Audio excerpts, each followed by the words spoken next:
அனைவருக்கும் வணக்கம்.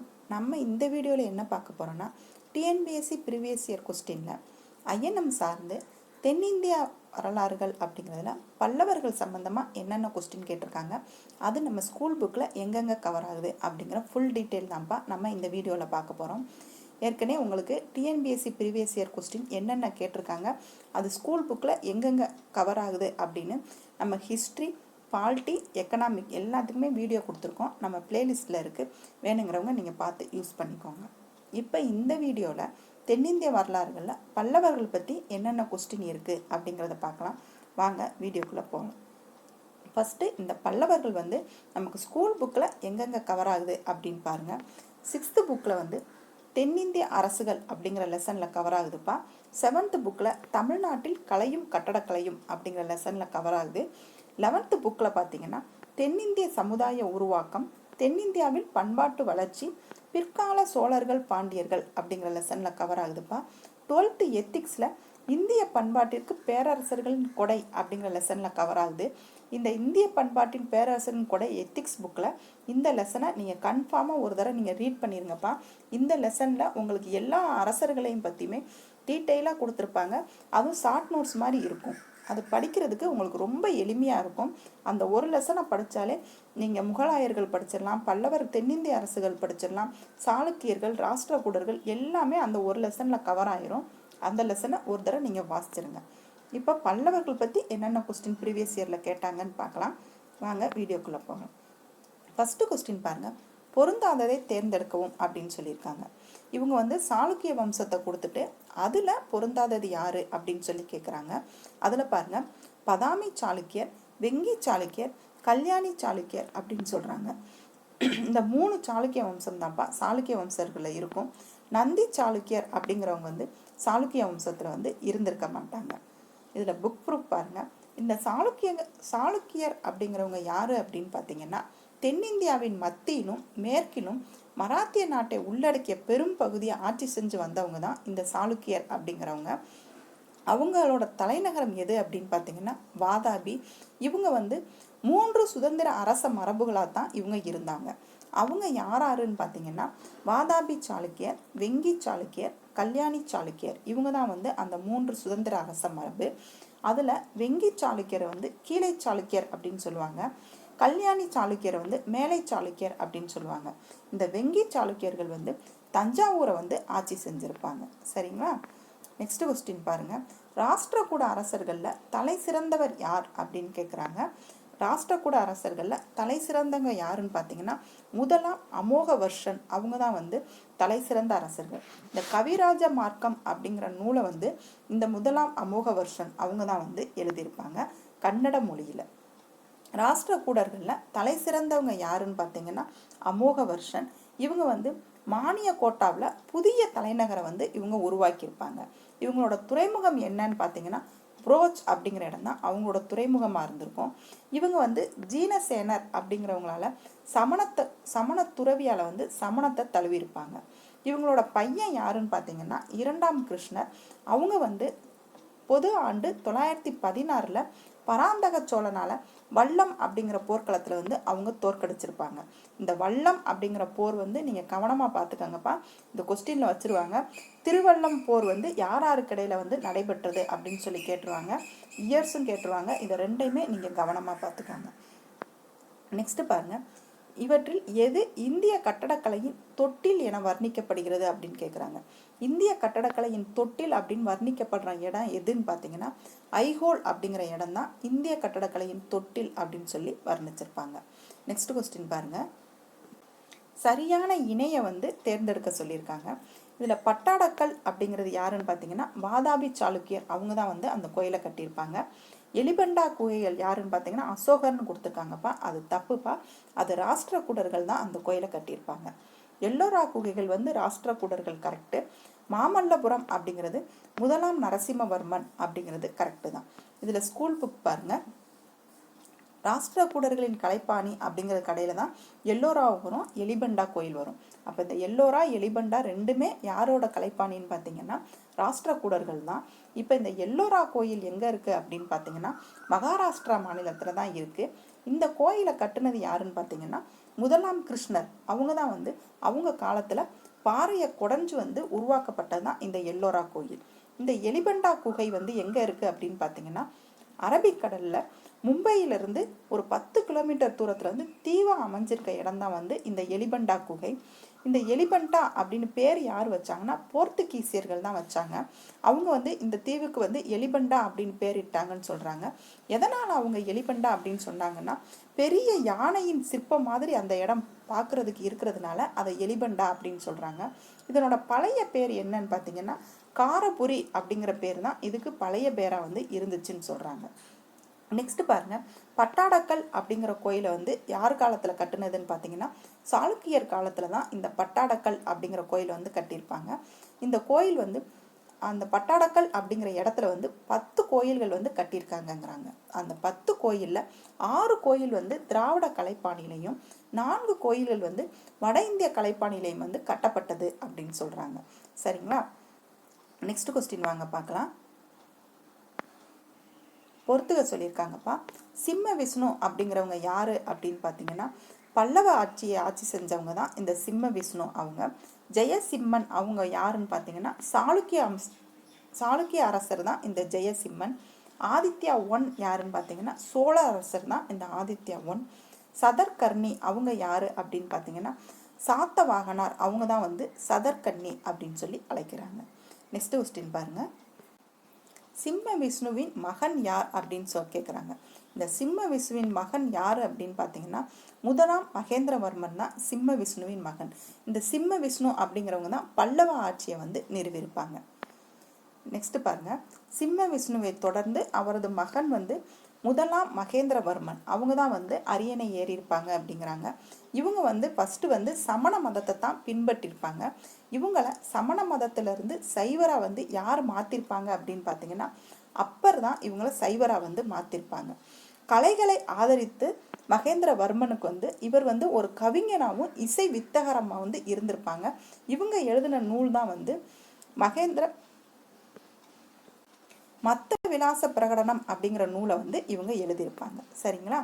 Next question பாருங்க, கீழ்காண்பவற்றில் முதலாம் மகேந்திரவர்மன் பற்றிய கருத்துக்கள் எவை சரியானவை அப்படின்னு கேட்குறாங்க. முதலாம் மகேந்திரவர்மன் 2ஆம் புலிகேசியால் தோற்கடிக்கப்பட்டான் அப்படின்னு சொல்றாங்க. அது சரிதான்ப்பா. முதலாம் மகேந்திரவர்மன் வேங்கடம் மலையிலிருந்து காவேரி வரை தனது பேரரசை விரிவுபடுத்தினார்னு சொல்றாங்க. அதுவும் சரிதான். முதலாம் மகேந்திரவர்மன் சமண மதத்தை பின்பற்றினார் அப்படின்னு பெரிய புராணம் கூறுது அப்படிங்கிறாங்க. அதுவும் சரிதான். முதலாம் மகேந்திரவர்மன் பாலி மொழியில் மத்த விலாச பிரகடனத்தை எழுதினாருங்கிறாங்க. அது ராங்ப்பா. அவங்க பாலி மொழியில எழுதியிருக்க மாட்டாங்க, சமஸ்கிருத மொழியில தான் வந்து அவங்க எழுதியிருப்பாங்க. சரிங்களா? முதலாம் மகேந்திரவர்மன் மத்த விலாசனம் என்னும் நூலை வந்து சமஸ்கிருத மொழியில வந்து எழுதியிருப்பாங்க. நெக்ஸ்ட் பாருங்க, கீழ்கண்ட பல்லவ ஆட்சியாளர்கள்ல யார் வந்து வாதாபி கொண்டான் அப்படிங்கிற பட்டத்தை கொண்டவங்க அப்படின்னு பார்த்தீங்கன்னா நரசிம்மவர்மன் 1 தான் வந்து வாதாபி கொண்டான் அப்படிங்கிற பட்டத்தை வந்து கொண்டிருப்பாங்க. இவங்க யாரு அப்படின்னு பார்த்தீங்கன்னா மகேந்திரவர்மனோட பையன்தான் வந்து இந்த நரசிம்மவர்மன். மகேந்திரவர்மன் வந்து அவங்க ஆட்சி செய்யும் போது வாதாபிய தலைநகரமாக கொண்ட மேலை சாளுக்கிய அரசர் வந்து 2ஆம் புலிகேசியோட போரிட்டு இருப்பாங்க. போரிட்டு அதுல மகேந்திரவர்மன் வந்து தோத்து போயிருப்பாங்க. அதுக்கு வந்து பழிவாங்கும் விதமாக தான் வந்து அவங்களோட பையன் முதலாம் நரசிம்மவர்மன் வந்து இந்த 2ஆம் புலிகேசியோட போரிட்டு இருப்பாங்க. போரிட்டு அந்த வாதாபி அப்படிங்கிற இடத்த வந்து கைப்பற்றி தீக்கு இரையாக்கியிருப்பாங்க. அதில் 2ஆம் புலிகேசியை வந்து கொன்றிருப்பாங்க.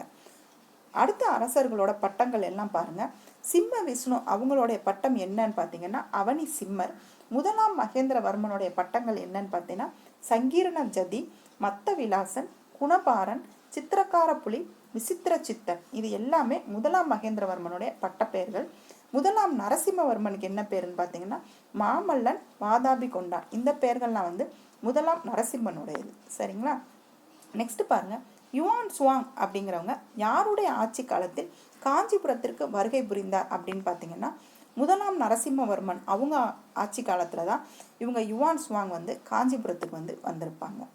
நெக்ஸ்ட், ஆரம்ப கால பிரம்மதேயங்களை தொண்டை மண்டலத்தில் ஏற்படுத்தினவங்க யாரு அப்படின்னு பார்த்தீங்கன்னா முதலாம் நந்திவர்மன் அவங்க தான் ஆரம்ப கால பிரம்மதேயங்களை தொண்டை மண்டலத்தில் வந்து ஏற்படுத்தியிருப்பாங்க.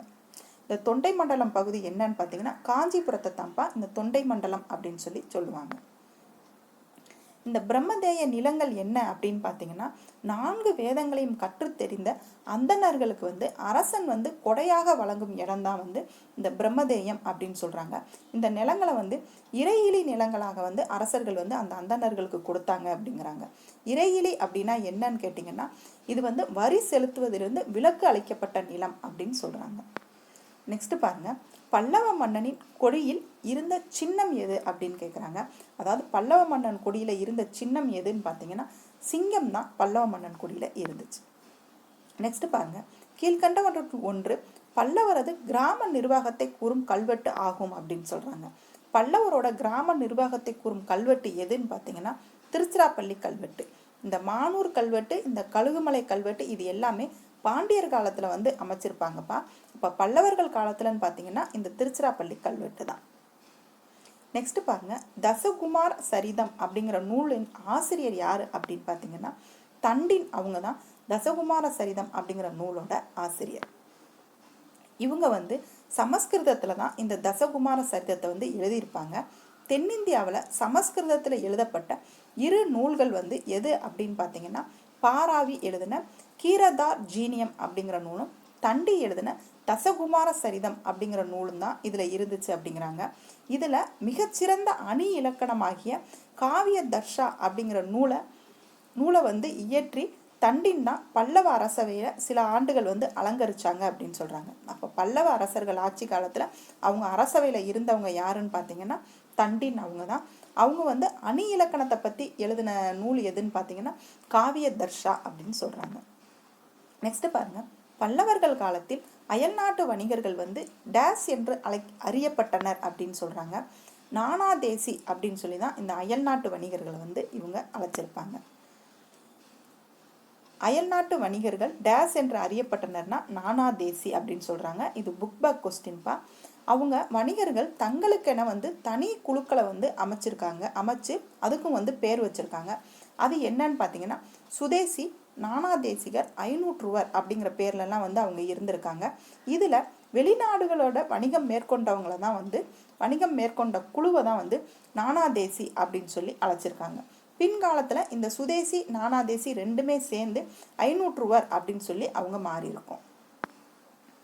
நெக்ஸ்ட் கொஸ்டின் பாருங்க, கோயில் வழிபாடுகளுக்கு பல்லவர்களால் பயன்படுத்தப்பட்ட மொழி எது அப்படின்னு பார்த்தீங்கன்னா சமஸ்கிருதம் தான் வந்து அவங்க கோயில் வழிபாட்டுக்கு வந்து பல்லவர்கள் வந்து பயன்படுத்தினாங்க. நெக்ஸ்ட், தமிழ்நாட்டின் மாமல்லபுரத்தில் அமைந்துள்ள நினைவு சின்ன தொகுப்புகளில் இடம்பெறாதது எது அப்படின்னு பார்த்தீங்கன்னா இந்த ஆயி மண்டபம் அதான் வந்து மாமல்லபுரத்துல வந்து இருக்காது. அர்ச்சுனன் தபசு, கடற்கரை கோவில், 5 ரதம் இந்த இடம்லாம் வந்து நமக்கு மாமல்லபுரத்துல நினைவு சின்னங்களின் தொகுப்பா வந்து இருக்கு. நெக்ஸ்ட் பாருங்க, டேஸின் காசக்குடி செப்பேடு அபராதங்களை பற்றிய குறிப்புகள் காணப்படுகிறது அப்படின்னு பார்த்தீங்கன்னா நந்திவர்மனோட காசக்குடி செப்பேடுல தான் அபராதங்கள் பற்றிய குறிப்புகள் வந்து இருக்கு அப்படின்னு சொல்றாங்க. பல்லவர் காலத்துல வந்து விதிக்கப்பட்ட அபராதங்களை பற்றி நந்திவர்ம பல்லவனின் காசக்குடி செப்பேடுகள் தான் கூறுது அப்படின்னு சொல்றாங்க. இவங்க வந்து மேல்நிலை நீதிமன்றங்கள்ல விதிக்கப்பட்ட அபராதங்களை கர்ண தண்டம் அப்படின்னும் கீழ்நிலை நீதிமன்றங்கள்ல விதிக்கப்பட்ட அபராதங்கள்ல அதிகர்ணம் தண்டம் அப்படின்னு சொல்லி அழைக்கிறாங்க அப்படின்னு சொல்றாங்க. இதை பிரிச்சு பார்த்துக்கோங்கப்பா. கீழ்நிலைக்கு தான் அதிகரண தண்டம்ங்கிறாங்க, மேல்நிலைக்கு கர்ண தண்டம் அப்படின்னு சொல்றாங்க. நெக்ஸ்ட், மகாபலிபுரத்தில் உள்ள புகழ் வாய்ந்த கடற்கரை கோவில் எந்த நூற்றாண்டில் கட்டப்பட்டது அப்படின்னு பார்த்தீங்கன்னா 7ஆம் நூற்றாண்டுல தான் வந்து அந்த மகாபலிபுரத்துல இருக்க கடற்கரை கோயிலை வந்து கட்டியிருப்பாங்க. அதை யார் கட்டுனாங்க அப்படின்னு பார்த்தீங்கன்னா ராஜசிம்மன். அவங்க காலத்துல தான் 3 கருவறைகளுடன் இந்த கோயிலை வந்து கட்டியிருக்காங்க அப்படின்னு சொல்றாங்க. அது வந்து சிவன், விஷ்ணு ஆகிய கடவுளுக்கு வந்து தனித்தனியா வந்து கருவறைகள் வந்து அங்க அமைஞ்சிருக்கு அப்படின்னு சொல்றாங்க. விஷ்ணு கருவறை பகுதியில சுற்றுச்சுவரின் வெளிப்பக்கமும் சுற்றுச்சுவர்லையும் புடைப்பு சிற்பங்களை வந்து அவங்க செதுக்கியிருக்காங்க அப்படின்னு சொல்றாங்க. 2ஆம் நரசிம்மவர்மன் தான் அவங்க ராஜசிம்மன் அப்படின்னு சொல்லி அழைக்கிறாங்க அப்படின்னு சொல்றாங்க. இவங்க வந்து சீன அரசர்களுக்கு வந்து ஒரு தூதுக்குழுவை வந்து அனுப்பி வச்சாங்க அப்படிங்கிறாங்க. சீன தூதுக்குழுவை வரவேற்றவங்க யாரு அப்படின்னு பார்த்தீங்கன்னா இந்த 2ஆம் நரசிம்மவர்மன் தான் சீன குழுவையும் வரவேற்றிருக்காங்க அப்படின்னு சொல்றாங்க. இந்த காசி கைலாதநாதர் கோயிலை வந்து கட்டுனது யாருன்னு பார்த்தீங்கன்னா இவங்க தான் காஞ்சி கைலாதநாதர் கோயிலையும் இவங்க தான்ப்பா கட்டியிருப்பாங்க. அப்போ இந்த இரண்டாம் நரசிம்மவர்மன் யார் அப்படின்னு பார்த்தீங்கன்னா ராஜசிம்மன். அவங்க கட்டின கோயில் என்னன்னு பார்த்தீங்கன்னா மாமல்லபுரம் கடற்கரை கோவில். அடுத்த கோயில் என்னன்னு பார்த்தீங்கன்னா காஞ்சிபுரம் கைலாசநாதர் கோயில். இந்த 2 கோயிலுமே இரண்டாம் நரசிம்மவர்மன் தான் கட்டியிருப்பாங்க. அவங்கள தான் ராஜசிம்மன் அப்படின்னு சொல்லி அழைக்கிறாங்க அப்படின்னு சொல்றாங்க. சரிங்களா? நெக்ஸ்ட் கொஸ்டின் பாருங்க. நிலம் அளப்பதற்கு ஏர், நிவர்த்தனம், பட்டிகை அப்படிங்கிற முறைகள் யாருடைய ஆட்சி காலத்துல கையாளப்பட்டது அப்படின்னு பார்த்தீங்கன்னா பல்லவர் காலத்துல தான் இந்த நிலம் அளப்பதற்கு ஏர், நிவர்த்தனம், பட்டிகை அப்படிங்கிற முறைகள்லாம் கையாண்டாங்க அப்படின்னு சொல்றாங்க. சரிங்களா? இதோட இந்த பல்லவர்கள் சம்பந்தமான இந்த வீடியோ முடியுதுப்பா. இன்னொரு அரசர்கள் பத்தி அடுத்த வீடியோல பார்க்கலாம். தேங்க்யூ.